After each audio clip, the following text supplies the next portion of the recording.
Hello students, this is the video number 25 of electrostatics. ठीक है बेटा, इसके पहले 24 में हम लोगों ने एक्सप्लेन किया था कि अगर इक्वेटोरियल पॉइंट पर इलेक्ट्रिक फील्ड हमको फाइंड आउट करना है due to the electric dipole, तो आपने वहाँ पर फॉर्मूला कैलकुलेट किया था, डायरेक्शन भी निकाला था और एक्सियल का भी निकाल चुके हो आप और इक्वेटोरियल पॉइंट का भी निकाल चुके हो आप। दोनों कैलकुलेशन आप कर चुके हो कि अगर पॉइंट इलेक्ट्रिक डाइपोल के एक्सियल लाइन पर कहीं पर है तो इलेक्ट्रिक फील्ड का फॉर्मूला क्या होगा। तो आपने कहा था सर 2kp/r³ होगा। और अगर पॉइंट जो है इक्वेटोरियल लाइन पर कहीं पर है तो electric field due to the electric dipole जो आपने निकाला था वो kp/r³ निकाला था। डायरेक्शन आपने देखा था दोनों केसेस में कि जब एक्सियल लाइन की बात, जब हम बात करते हैं एक्सियल पॉइंट की बात करते हैं तो एक्सियल पॉइंट पर जो इलेक्ट्रिक फील्ड बनेगा उस इलेक्ट्रिक फील्ड की डायरेक्शन जो होगी वो इलेक्ट्रिक डाइपोल मोमेंट के अलोंग होगी। ठीक है बेटा जी, ये सब चीज़ें हम लोगों ने डिस्कस किया था। और जब इक्वेटोरियल पॉइंट पर इलेक्ट्रिक फील्ड की डायरेक्शन बात करेंगे तो वो इक्वेटोरियल पॉइंट पर इलेक्ट्रिक फील्ड की जो डायरेक्शन होगी वो इलेक्ट्रिक डाइपोल मोमेंट के जस्ट अपोजिट होगी। और इलेक्ट्रिक डाइपोल मोमेंट की डायरेक्शन को मैंने स्पेशली आपको बताया था कि वो नेगेटिव चार्ज से चल करके पॉजिटिव चार्ज की तरफ जाता है। Direction of electric dipole moment from negative charge to positive charge, ये मैंने पूरा का पूरा एक्सप्लेन कर दिया है। अब जो न्यूमेरिकल्स आपको आते हैं, ठीक है ना, वो कैसे आते हैं, उसको बार बार आपको चार्ज नहीं दिया होगा। जैसे आपको मैंने कहा ना कि जब इलेक्ट्रिक फील्ड का कैलकुलेशन करते हो आप या इलेक्ट्रिक फोर्स का कैलकुलेशन करोगे तो आपको बार बार चार्जेज नहीं दिए होंगे, इलेक्ट्रिक फील्ड दिया होगा। इलेक्ट्रिक फील्ड से डायरेक्ट आप फोर्स का कैलकुलेशन करते हो। ठीक है बेटा जी, क्योंकि चार्ज का कोई रोल ही नहीं है। इलेक्ट्रिक फील्ड अगर डेवलप है और उसमें आपने कोई टेस्ट चार्ज रख दिया है तो वहाँ पर इलेक्ट्रिक फोर्स लगना शुरू हो जाएगा, Q × E के फॉर्म में, ये बता चुका हूँ आपको। वैसे यहाँ पर तो आपने सारा का सारा फॉर्मूला कैलकुलेट किया 1 by 1 करके, दो चार्जेज लिए, -Q +Q, वो डाइपोल बना, डाइपोल मोमेंट भी आपका निकल के आया। लेकिन जो आपका रिजल्ट आया था, ठीक है ना, तो जो रिजल्ट आपका आया था उस रिजल्ट को आपने देखा था कि जब आपने बात की थी एक्सियल की, ध्यान देना इस पर क्योंकि इंपॉर्टेंट कॉन्सेप्ट है, तभी थोड़ा हम आगे चलेंगे बेटा, ठीक है ना। तो जब बात आई थी एक्सियल पॉइंट की, ये आपका जो एक्सियल पॉइंट है, तो इस पे जो इलेक्ट्रिक फील्ड का फार्मूला निकल के आया था, ई नेट का फार्मूला, वो क्या आया था बेटा जी 2kp/r³। ठीक है बेटा जी। और जो इक्वेटोरियल पॉइंट की हमने बात किया था, ठीक है ना, इक्वेटोरियल पॉइंट की जो हमने बात किया था, ठीक है ना, उसका फार्मूला जो निकल के आया था ई नेट, वो आया था kp/r³। ये दोनों फार्मूले निकल के आए। अब देखो इन दोनों फार्मूले में जो इलेक्ट्रिक फील्ड का कॉन्सेप्ट निकल के आपका आया, क्या कहीं पर चार्ज का रूल है? जबकि इलेक्ट्रिक फील्ड जो चार्जेस ही बना रहे हैं, लेकिन फार्मूले में कहीं चार्ज आपको दिख नहीं रहा है, डाइपोल मोमेंट आपको दिख रहा है। इसका मतलब क्या है कि एक्सियल पॉइंट पर जो इलेक्ट्रिक फील्ड बन रहा है वो वास्तव में इलेक्ट्रिक डाइपोल मोमेंट बना रहा है। इलेक्ट्रिक डाइपोल मोमेंट चार्ज से ही आता है, ठीक है ना। ये कहना बढ़िया, ये कहना सबसे बेस्ट होगा कि जो इलेक्ट्रिक डाइपोल है उसके एक्सियल पॉइंट पर जो इलेक्ट्रिक फील्ड बन रहा है वो इलेक्ट्रिक डाइपोल मोमेंट बना रहा है। Electric dipole moment electric field बनाता है। तो अगर आपको मैंने कह दिया कि मान लो एक यहाँ पर ऐसे इलेक्ट्रिक डाइपोल मोमेंट आपको ऐसे दिया गया है, कहीं कोई नेगेटिव चार्ज कोई पॉजिटिव चार्ज नहीं दिया गया है, एक लाइन सिंपल हमने ड्रॉ कर दिया और हमने कहा आपको एक इलेक्ट्रिक डाइपोल मोमेंट दिया गया है। ठीक है बेटा जी। अब बताओ कि उसके इस पॉइंट पर यहाँ पर इलेक्ट्रिक फील्ड का फॉर्मूला क्या होगा? ठीक है बेटा जी। तो आप कहोगे सर इलेक्ट्रिक फील्ड का फार्मूला तो क्या होगा, सिंपल आप कहोगे सर क्या होगा 2kp और r का कैलकुलेशन आपको सेंटर से करना होगा, जहाँ पर सेंटर होगा तो r³ बताओगे आप, ठीक है ना। जो भी चार्जेस होंगे, मान लो यहाँ पर -Q चार्ज होंगे, यहाँ पर क्या है मान लो +Q चार्ज होंगे, ठीक है ना। और इसके बाद जो है कि सेंटर यहाँ होगा, तो यहाँ से जो आप डायरेक्ट यहाँ पर जो फार्मूला लिखोगे वो क्या लिखोगे 2kp/r³, क्योंकि जब पॉइंट डाइपोल के अलोंग होगा तो हम कहेंगे वो एक्सियल पॉइंट है। ये मेरे कहने का मतलब है कि जब जिस पॉइंट पर हम इलेक्ट्रिक फील्ड का कैलकुलेशन करने जा रहे हैं, अगर वो पॉइंट डाइपोल के अलोंग है तो हम कहेंगे एक्सियल पॉइंट पर है, तो हम डायरेक्ट लिखेंगे 2kp/r³। बस r का कैलकुलेशन आपको इलेक्ट्रिक डाइपोल के सेंटर से करना है और जिस पॉइंट पर निकालना वहाँ तक आपको डिस्टेंस लेना है। ये बात आपने कर दी, ठीक है ना। अगर मैंने आपसे कहा मान लो कि ये आपका -q है, ये आपका मैंने ऐसे बनाया, मान लो यहाँ पर आपका -q है, यहाँ पर आपका +q है, ऐसे, ठीक है ना, यहाँ पर, ठीक है ना, ऐसे। तो आपने कहा सर ठीक है, आपने यहाँ बना लिया इस तरीके से, है ना। ये आपका डाइपोल बन गया, ये आपका डाइपोल बन गया। तो अब डाइपोल मोमेंट की डायरेक्शन क्या होगी? तो इलेक्ट्रिक डाइपोल मोमेंट की डायरेक्शन कहोगे सर ये होगी, ऐसे। अब अगर हमने कहा कि मान लो यहाँ पर कोई पॉइंट है, इस लाइन पर कोई पॉइंट ऐसे यहाँ पर है, इस पॉइंट पर इलेक्ट्रिक फील्ड क्या होगा? तो आप समझ जाओगे कि ये पॉइंट कहाँ लाई कर रहा है, एक्सियल लाइन पे, क्योंकि ये इलेक्ट्रिक डाइपोल मोमेंट के अलोंग है, ठीक है ना बेटा। तो फार्मूला आपका क्या आ जाएगा, 2kp/r³ के फॉर्म में चलेगा, ठीक है ना। अगर मान लो कि कोई पॉइंट यहाँ है, कोई आपसे कह दिया कि भाई इस पॉइंट पर इलेक्ट्रिक फील्ड का फार्मूला क्या होगा, जो इसको बाइसेक्ट कर रहा है ऐसे, तो आप समझ जाओगे कि इलेक्ट्रिक डाइपोल मोमेंट ये है और इलेक्ट्रिक डाइपोल मोमेंट के जस्ट परपेंडिकुलर जो पॉइंट होगा उसे बोलेंगे इक्वेटोरियल पॉइंट, ठीक है बेटा जी। तो इसका फार्मूला क्या बनाओगे आप, kp/r³, ठीक है ना। तो पॉइंट आपका इक्वेटोरियल लाइन पर है कि एक्सियल लाइन पर है, ये इलेक्ट्रिक डाइपोल मोमेंट की डायरेक्शन डिसाइड करती है। अगर इलेक्ट्रिक डाइपोल मोमेंट के अलोंग कोई पॉइंट आपको मिल गया तो कहेंगे वो एक्सियल पॉइंट है, और अगर कोई पॉइंट जिस पर इलेक्ट्रिक फील्ड हमें फाइंड आउट करना है वो पॉइंट इलेक्ट्रिक डाइपोल मोमेंट के परपेंडिकुलर आ गया तो बोलेंगे वो इक्वेटोरियल पॉइंट है और उसका फार्मूला पहले से बना हुआ है, ठीक है बेटा जी। तो इलेक्ट्रिक डाइपोल मोमेंट का बहुत ही इंपॉर्टेंट रोल है, आप ये समझ गए।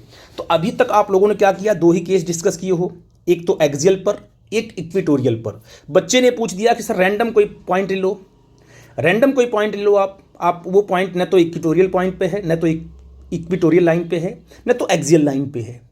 कोई सिंपल आप कोई जनरल पॉइंट लेकर के आप कैलकुलेट करो electric field due to the electric dipole, तो कितना आएगा, तो वो भी एक केस बनता है। तो उसी को हम देखने वाले हैं। यहाँ जो हमने हेडिंग डाली है, electric field intensity at any point due to the electric dipole, किसी अदर पॉइंट पर न तो एक्सियल होगा न तो इक्वेटोरियल होगा, ठीक है बेटा जी। तो हम उस चीज़ को डिस्कस कर लेते हैं, ठीक है ना। इसको हम रफ करते हैं, ये थोड़ा सा आपको समझाने के लिए था, ठीक है बेटा, ओके। तो अब क्या है बेटा जी, देखो हमने सिंपल पहले हम क्या करेंगे, एक इलेक्ट्रिक डाइपोल बनाएंगे, ठीक है ना। तो हमने क्या किया, यहाँ पर एक इलेक्ट्रिक डाइपोल हमने ऐसे बनाया और यहाँ लिया हमने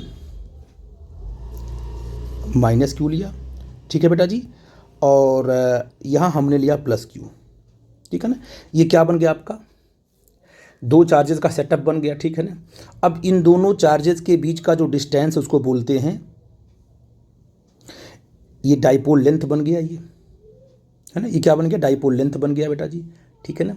और इलेक्ट्रिक डाइपोल मोमेंट की डायरेक्शन क्या होगी बेटा, अगर कोई आपसे पूछता है कि what is the direction of electric dipole moment की डायरेक्शन क्या होगी, तो आप कहोगे सर डायरेक्शन तो ऐसी बनेगी, ये कहाँ से, निगेटिव से कहाँ जाएगा वो, टुवर्ड्स द पॉजिटिव, तो ये डाइपोल मोमेंट की डायरेक्शन बन जाएगी ये, ठीक है बेटा, कोई दिक्कत तो नहीं है। अच्छा, अब हमने क्या किया, अब हमने बेटा जी यहाँ पर एक पॉइंट लिया के, ये पॉइंट हमने के लिया, जिस पॉइंट पर हमको क्या करना है, ये पॉइंट हमारा के है, यहाँ पर पॉइंट है, इस पॉइंट पर हमें क्या करना है, इलेक्ट्रिक फील्ड फाइंड आउट करना है, ठीक है ना। डायग्राम और नहीं देखना है, इस पॉइंट पे हमें इलेक्ट्रिक फील्ड फाइंड आउट करना है। आप ये मान लोगे कि ये पॉइंट जो है और यहाँ पर आपने लिया है, ये आपने यहाँ पर सेंटर लिया है, ये आपका सेंटर है, ठीक है बेटा जी। तो आप देखोगे सेंटर यहाँ पर है, तो ये डिस्टेंस जो बनेगा आपका, ये जो डिस्टेंस आपका ओ से लेके जिस पॉइंट पर इलेक्ट्रिक, क्योंकि हम सारा का सारा क्या है, जो आपने के पॉइंट लिया है वो एक जनरल पॉइंट है, न तो एक्सियल पर है न तो इक्वेटोरियल पे है। तो इस डिस्टेंस को आपने कहा सर मान लो ये आर डिस्टेंस है, ओ से लेकर के बीच का डिस्टेंस आपका आर है, और उसी आर पॉइंट पर के पॉइंट पर हमें इलेक्ट्रिक फील्ड को फाइंड आउट करना है। ठीक है बेटा जी। अच्छा, अब आपने क्या किया, आपको पता है कि अगर एक्सियल लाइन पर पॉइंट होता तो फटाक से आप क्या करते, रिजल्ट निकाल देते। अगर वही पॉइंट आपका इक्विटोरियल पॉइंट होता कहीं पर, तब क्या करते आप, इजीली आप उसको निकाल देते, क्योंकि इक्विटोरियल पॉइंट आप निकालना जानते हो। अच्छा, अब क्या किया हमने, अब ये जो आपका इलेक्ट्रिक डाइपोल दिख रहा है आपको, इसको निकालने का वे क्या है, समझो इस बात को। हम इस इलेक्ट्रिक डाइपोल, अब ये लाइन आपने ड्रॉ कर दिया है, ठीक है ना, और यहाँ एंगल आपने कहा कि सर ये एंगल हमने मान लिया कि जो एंगल है थीटा है, ठीक है ना। ये इलेक्ट्रिक डाइपोल मोमेंट आपका है ये, और ये लाइन है जो कि उस पॉइंट को मिला रही है जिस पर हमें इलेक्ट्रिक फील्ड को फाइंड आउट करना है, और आर डिस्टेंस पे है। तो हमने क्या किया कि इस इलेक्ट्रिक डाइपोल मोमेंट को, ये जो है, इसको हमने दो पार्ट में तोड़ दिया, दो पार्ट में तोड़ दिया। एक तो इस लाइन के लॉन्ग ले लिया कंपोनेंट, इस इलेक्ट्रिक डाइपोल मोमेंट का कंपोनेंट इस लाइन के लॉन्ग ले लिया, और इस इलेक्ट्रिक डाइपोल मोमेंट का कंपोनेंट इसके परपेंडिकुलर ले लिया ऐसे। तो जब इस पे लोग जिसके साथ थीटा बना हुआ है उस पे आ जाएगा पी कॉस थीटा, तो आपका देखो यहाँ पर बन गया, ये बन गया आपका पी कॉस थीटा, ये एंगल देखो। तो आपने कहा कि जब इसको पी को जब इस कंपोनेंट इस पर लिया तो ये बन गया पी कॉस थीटा, और जब मैंने इस पर इसको लिया तो ये क्या बन गया बेटा जी, देखो पी साइन थीटा। अब इस जो इलेक्ट्रिक डाइपोल मोमेंट की बात ही खत्म होगी, इसको हमने दो पार्ट में तोड़ दिया। अब यहाँ पर डायग्राम में आपके पास दो इलेक्ट्रिक डाइपोल मोमेंट आ गए, दो इलेक्ट्रिक डाइपोल मोमेंट आ गए, और आपको पता है कि इलेक्ट्रिक डाइपोल मोमेंट ही इलेक्ट्रिक फील्ड बनाता है। तो अब यहाँ पर क्या है, आपके दो इलेक्ट्रिक डाइपोल मोमेंट आ गए। ये दोनों ये इलेक्ट्रिक डाइपोल मोमेंट जो इसके लॉन्ग है और जो इसके लॉन्ग है, ये दोनों इलेक्ट्रिक डाइपोल मोमेंट इस पॉइंट पर अपनी अपनी इलेक्ट्रिक फील्ड बनाएंगे, क्योंकि इलेक्ट्रिक डाइपोल मोमेंट ही इलेक्ट्रिक फील्ड बनाता है।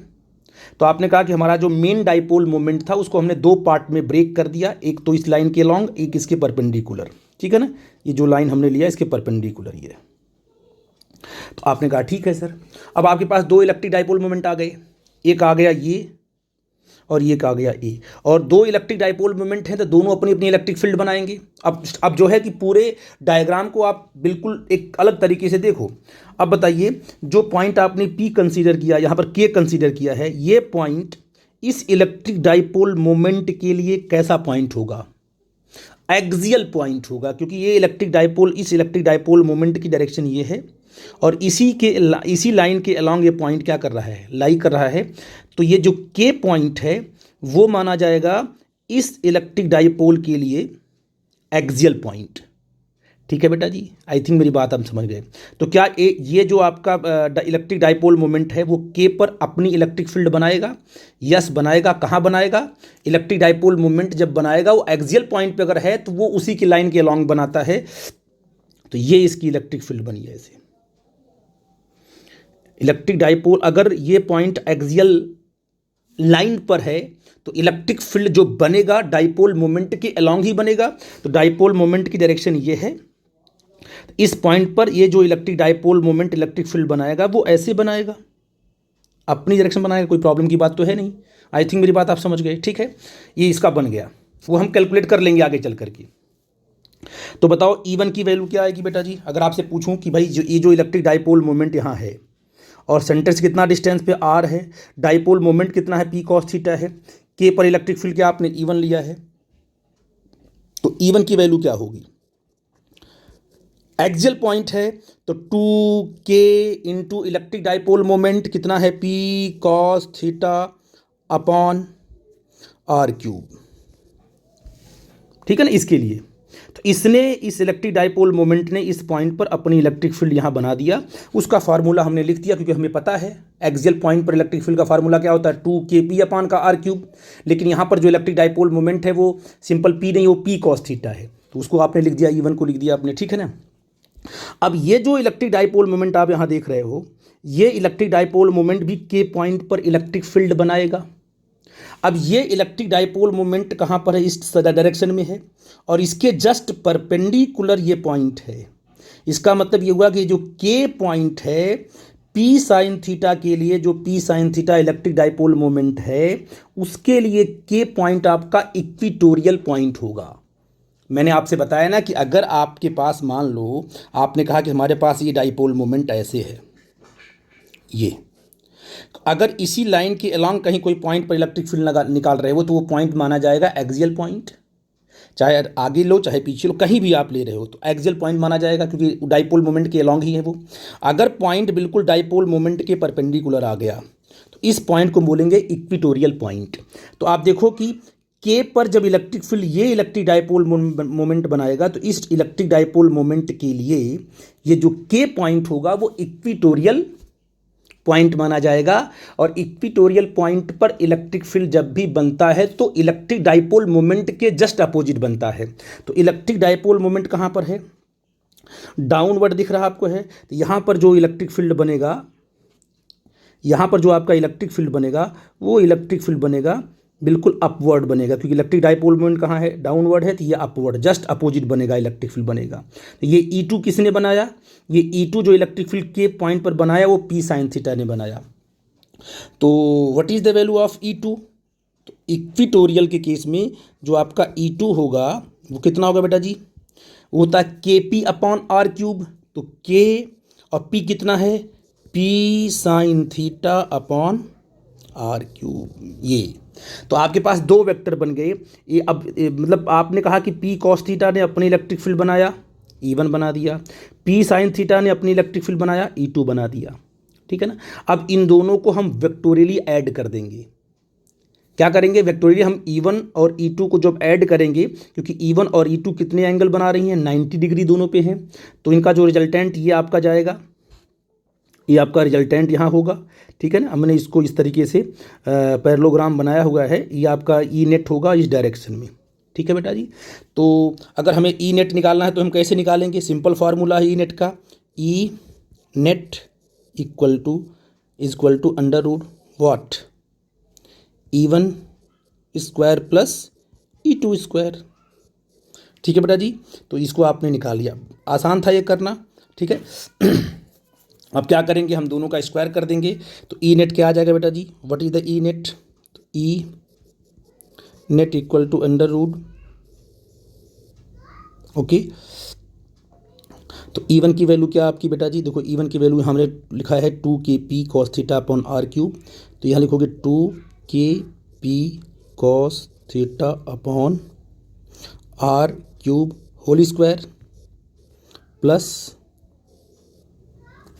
E2 की वैल्यू क्या है? KP sine theta upon are cube. KP sine theta upon are cube whole square. ठीक है बेटा जी। अब देखो इसमें कॉमन क्या है? इसमें KP upon are cube, KP upon are cube common है। इनका स्क्वायर भी है, बाहर निकलेंगे तो सिंपल रूट के बाहर आ जाएंगे, ऐसे सिंपल आएंगे KP अपॉन आर क्यूब, है ना बेटा। ये रूट के बाहर आ जाएगा। आपको पता है कैसे आएगा?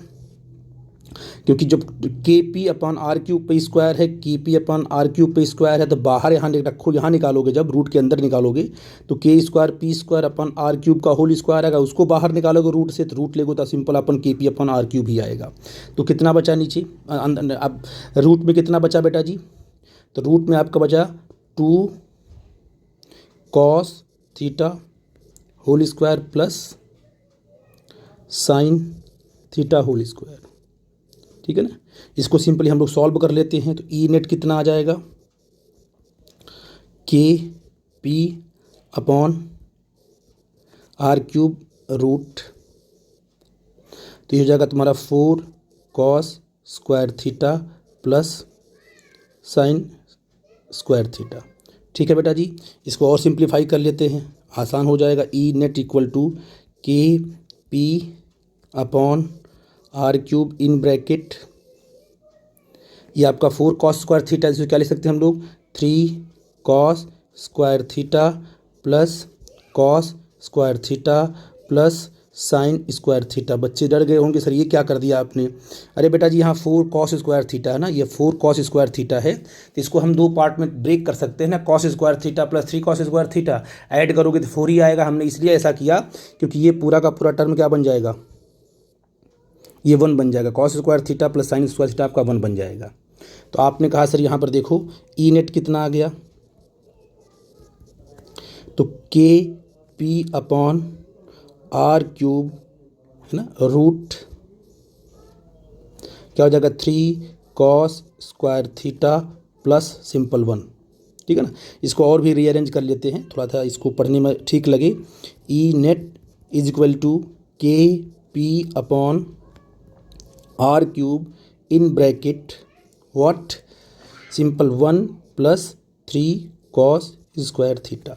ये आपकी वैल्यू आ गई electric field intensity at any point due to the electric dipole, ठीक है ना। और यहाँ पर आप देखो कि यहाँ पर वेरिएबल क्या है, सिर्फ थीटा है। मतलब जैसे जैसे आप एंगल बदलोगे, आप देखो डायग्राम को, आप हम डायग्राम दिखाते हैं आपको, थीटा कहाँ बना हुआ है, ये थीटा आपका है, ठीक है ना। अगर इस पॉइंट को आप यहाँ रखोगे तो थीटा आपका बढ़ जाएगा, आप यहाँ रखोगे और बढ़ेगा, आप यहाँ जैसे जैसे थीटा बदलोगे वैसे वैसे जो है कि यहाँ ई नेट की वैल्यू चेंज होगी, ठीक है ना। आई थिंक मेरी बात आप समझ पाए। और ये जो मैंने फार्मूला निकाला है, ये फार्मूला जनरल फार्मूला है। इस फार्मूले से आप इक्विटोरियल का भी रिजल्ट फाइंड आउट कर सकते हो और एक्सियल का भी रिजल्ट फाइंड आउट कर सकते हो। मैं आपसे पूछूं कि बताइए बेटा जी, अगर थीटा की वैल्यू 0 होती है तो के पॉइंट कहाँ आ जाएगा? तो थीटा की वैल्यू 0 होने का मतलब के पॉइंट आ जाएगा एक्सियल लाइन पे कहीं आ जाएगा। कब? जब थीटा क्या होगा तुम्हारा 0 होगा, ठीक है। जब थीटा आपका 0 होगा तो वो देखोगे आप कि ये के पॉइंट आपका एक्सियल लाइन पे आ जाएगा, तो रिजल्ट आपका एक्सियल वाला आना चाहिए। देखो आप यहाँ रख के दे सकते हो कि आप कहोगे sir if theta equal to 0, तो पॉइंट कहाँ होगा? पॉइंट लाई ऑन कहाँ पर? एक्सियल लाइन, ठीक है बेटा जी। तो रिजल्ट आपका 2kp अपान क्या आना चाहिए? R cube. तो अगर थीटा आपने 0 किया तो ई नेट कितना आ जाएगा बेटा जी? ई नेट क्या आ जाएगा? देखो ई नेट आ जाएगा K P upon are cube in bracket 1 plus, है ना, ये आपका आ जाएगा कितना, रूट में है ना, ये 3 कॉस स्क्वायर थीटा। कॉस 0 कितना होता है? 1 होता है, तो 1 प्लस 3 आ जाएगा, ये है ना बेटा जी। रूट में क्या आ जाएगा आपका? ये रूट ना आपका, रूट ये 1 प्लस 3 हो जाएगा, ये हो जाएगा 4, 2 बाहर आ जाएगा। तो ई नेट कितना आ जाएगा? देखो ई नेट आ गया आपका 2kp अपॉन आर क्यूब। देखो वही रिजल्ट आ गया जो आपने पहले निकाल रखा है। तो ये फार्मूला बड़ा इंपॉर्टेंट है। इस फार्मूले से आप थीटा को चेंज करा करके एक्सियल पे पॉइंट ला सकते हो, इक्विटोरियल पे ला सकते हो, और थीटा की कोई भी वैल्यू रख करके किसी भी पॉइंट पर आप इलेक्ट्रिक फील्ड को कैलकुलेट कर सकते हो। चलो, अगर किसी बच्चे ने कहा कि थीटा इक्वल टू अगर हो गया 90 डिग्री, तो पॉइंट क्या हो जाएगा बोलो? इक्विटोरियल हो जाएगा पॉइंट। क्यों बेटा जी? यहाँ चेक करो, यहाँ आपका डायग्राम देखो, ये थीटा आपका है, इस के को आप कहाँ, इस थीटा को ले गए 90 डिग्री, थीटा आपका ऐसे हो जाएगा, ऐसे बिल्कुल एकदम वर्टिकल हो जाएगा ऐसे। यानी पॉइंट कहाँ चला आएगा? इस इलेक्ट्रिक डाइपोल के बिल्कुल आ जाएगा, इक्विटोरियल पॉइंट पे आ जाएगा। तो आप रख के देखो यहाँ पर इक्विटोरियल, अगर थीटा आपका 90 हुआ तो फार्मूला क्या बनेगा? ई नेट बताओ क्या बनेगा? फार्मूले से क्या हो जाएगा तुम्हारा? K P upon are cube in bracket क्या हो जाएगा? 1 प्लस क्या हो जाएगा? कॉस 3 कॉस 90, ठीक है बेटा जी। क्या हो जाएगा आपका? 1 प्लस 3 कॉस 90। और कॉस 90 आपका 0 होता है, तो ये पूरा का पूरा ये 0 हो जाएगा, सिर्फ बचेगा 1। तो ई नेट कितना आ जाएगा आपका? के पी अपॉन आर क्यूब। तो आप देखो ये आपका रिजल्ट आ गया इक्विटोरियल का।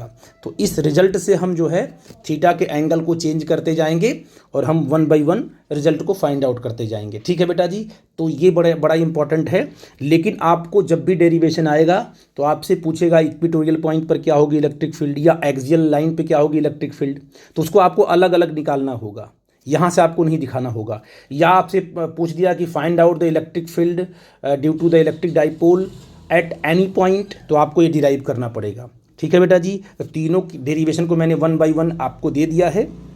बस इलेक्ट्रिक डाइपोल मोमेंट का कंसेप्ट आप अपने दिमाग में रखो कि इलेक्ट्रिक डाइपोल मोमेंट ही फॉर्मूले में आता है, वो अलग बात है कि हमने जब डेरिवेशन किया तो Q1 ने अपनी माइनस Q ने अपनी इलेक्ट्रिक फील्ड बनाया, प्लस Q ने अपनी इलेक्ट्रिक फील्ड बनाया, फिर दोनों को हमने क्या किया, ऐड कर दिया। ऐड करने के बाद जब रिजल्ट निकाला तो रिजल्ट में हमने देखा कि जो रिजल्ट में जो फार्मूले में जो कॉन्सेप्ट आ रहा है वो इलेक्ट्रिक डाइपोल मोमेंट ही आ रहा है, कहीं पर चार्ज नहीं आ रहा है। और इलेक्ट्रिक डाइपोल मोमेंट कौन बनाता है, चार्जेस बनाते हैं मिल करके। तो ये चीज़ें सब आपस में कनेक्टेड हैं, इसलिए इसका ध्यान देना आप लोग बेटा जी, बड़ी इंपॉर्टेंट चीज़ है। एक चीज़ मुझे और बतानी थी, डायरेक्शन ऑफ, इस केस में डायरेक्शन ऑफ इलेक्ट्रिक फील्ड, जो आपकी नेट इलेक्ट्रिक फील्ड क्या उसकी डायरेक्शन होगी।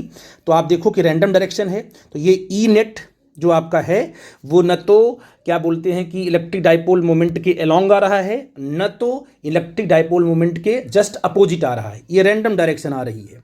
ठीक है बेटा जी। तो आप यहाँ पर कोई भी एंगल ले करके चीज़ों को कैलकुलेट कर सकते हो। मान लो कि ये एंगल आपने मान लिया, सर ये मानो कि ये एंगल आपका अल्फ़ा है, ये एंगल आपने अल्फ़ा ले लिया। मान लो ये क्या लिया आपने, अल्फ़ा, ये एंगल आपने अल्फ़ा ले लिया। तो अल्फ़ा की वैल्यू ही क्या होगी, जो अल्फ़ा निकालोगे ना, जो एंगल निकालोगे वही इसकी डायरेक्शन बनेगी, ई नेट की।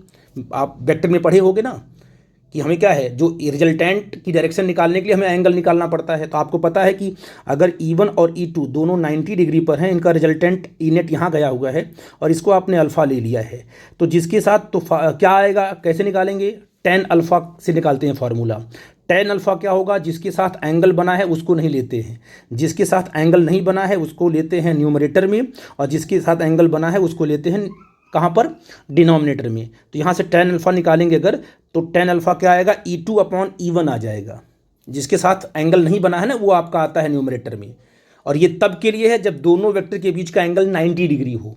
कुछ और एंगल हो जाएगा तो फार्मूला अलग है, लेकिन अगर दो वेक्टर के बीच का अगर एंगल कितना है, 90 डिग्री है, और आपको रिजल्टेंट की डायरेक्शन निकालनी है, तो देखना है कि रिजल्टेंट किससे एंगल बना रहा है, जिस वेक्टर से एंगल बना रहा है वो वेक्टर आएगा डिनोमिनेटर में, और जिसके साथ एंगल नहीं बना रहा है वो कहाँ आएगा, न्यूमरेटर में आएगा। तो आप यहाँ निकाल सकते हो कि tan अल्फ़ा इक्वल टू क्या आएगा, E2/E1। तो E2 की वैल्यू और E1 की वैल्यू आप पुट करोगे तो क्या है, E2 की वैल्यू क्या है बेटा जी, KP साइन थीटा, ये ना आपका है KP साइन थीटा है, और अपॉन E1 कितना है बेटा जी, E1 की वैल्यू देखो कितनी आपकी आई थी, आप E1 यहाँ से निकाला है मैंने, E1 देख लो, E1 आपका है 2KP cos θ/r³। अच्छा, KP sin θ/r³ भी लिखना पड़ेगा, तो KP sin θ/r³ है, और अपॉन E1 कितना है, 2KP, एक मिनट बेटा गलत हो रहा है लगता है, हमें इसे सही करते हैं हम लोग, यहाँ से इसको वैल्यू देखते हैं कौन कौन सी वैल्यू कैसे है। E2 की वैल्यू यहाँ देखो कितनी आई है, E2 की वैल्यू यहाँ पे आई है KP sin θ/r³। ठीक है बेटा जी। तो यहाँ पर रखते हैं, E2 की वैल्यू क्या आएगी है, KP sin θ/r³, और यहाँ पर E1 की वैल्यू है 2KP cos θ/r³। r³ से r³ कट जाएगा, K से K कट जाएगा, P से P कट जाएगा। ठीक है बेटा, इसको रिवर्स करेंगे तो क्या आ जाएगा आपका जी, 1/2 sin θ/cos θ। जो आपका tan अल्फ़ा आया वो कितना आ गया, 1/2 tan θ। बहुत इंपॉर्टेंट रिजल्ट है ये, और ये बार बार पूछा गया है, इसलिए आप इस बात को ध्यान रखो, डायरेक्ट यही फार्मूला पूछ देता है। तो अल्फ़ा कितना आएगा बेटा जी, tan इनवर्स 1/2 tan θ। तो ये अल्फ़ा आ गया, यहाँ से डायरेक्शन हम बता सकते हैं। आपको थीटा की वैल्यू दी होगी तो वहाँ से डायरेक्शन आप एक्सप्लेन कर सकते हो, जो थीटा दिया होगा तो अल्फ़ा निकाल सकते हो, और ये कह सकते हो कि जो आपका E1 वेक्टर है, E1 वेक्टर से रिजल्टेंट इतना एंगल बनाते हुए, अल्फ़ा एंगल बनाते हुए जा रहा है, तो डायरेक्शन उसकी मिल जाती है। तो ये तो आपका था कि electric field at any point due to the electric dipole moment. तो sorry, due to the electric dipole moment की भी बात कर सकते हो। आप इस बात को याद रखिए, आपने सीखा कि जब भी इलेक्ट्रिक डाइपोल लेंगे तो किसी भी पॉइंट पर इलेक्ट्रिक फील्ड बनेगा, तो उस इलेक्ट्रिक फील्ड के फॉर्मूले में इलेक्ट्रिक डाइपोल मोमेंट ही आता है, क्योंकि इलेक्ट्रिक डाइपोल मोमेंट ही इलेक्ट्रिक फील्ड बना रहा है। रियली में। वो अलग बात है कि हम डेरिवेशन करते वक्त चार्जेस, एक चार्ज से दूसरे, पहले चार्ज ने इलेक्ट्रिक फील्ड बनाया, फिर दूसरे ने बनाया, इसके बाद हमने उसको सम किया, रिजल्ट आया, तो रिजल्ट में आपका इलेक्ट्रिक डाइपोल मोमेंट ही इन्वॉल्व है। और इक्वेटोरियल, एक्सियल, इसके बाद एट एनी पॉइंट, इन सब का कैलकुलेशन किया आपने, तो आपको इस चीज़ की समझ हुई होगी कि किस तरीके से हमें इलेक्ट्रिक डाइपोल को डील करना है। ठीक है बेटा जी, तो ये कॉन्सेप्ट हुआ, इसको आप याद रखना, कोई डाउट होगा तो हमसे डिस्कस करना बेटा। ठीक है, थैंक यू।